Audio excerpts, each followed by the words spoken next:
Asalamu alaykum ndugu zangu, Bwana Yesu asifiwe, tumsifu Yesu Kristo. Kuna mambo yamenifika hapa.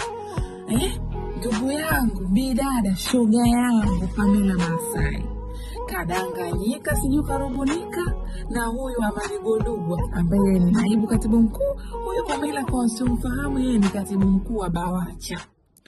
Wakakutana bwana Hasi na Chanya, wakazungumza, wakaona sasa waje na mpango wa kwenda kuomba hela ubalozi wa Ulaya nchini Tanzania, kwa lengo moja tu, wafanye kwamba hizo fedha zinakwenda kutumika katika maadhimisho ama kuandaa maadhimisho ya siku ya wanawake yanayopangwa kufanya Machi 8, 2026.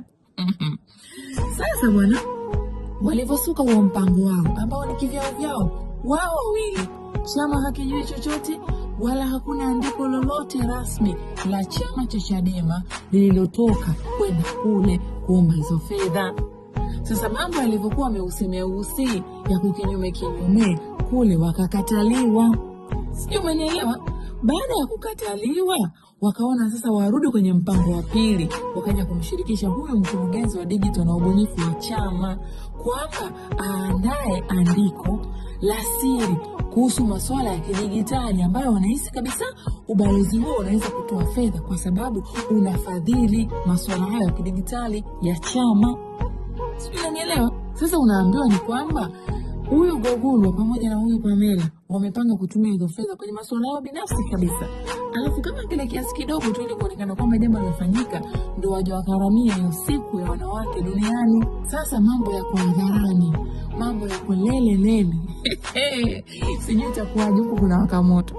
Sasa baada ya mambo kuibuka, akatoka huko alipotoka speed ya 5G Mwaipaya, kaandika bonge la barua, anauonya ubalozi wa Ulaya kuhusu hizo njama za siri zilizopangwa na hawa viongozi wawili wa Chadema, na maanisha Golugwa pamoja na Pamela, akisema kwamba hizo fedha ni kwa maslahi yao binafsi, na andiko hilo la kwao la kuomba hizo hela katika huo ubalozi halijashirikisha vikao vya chama.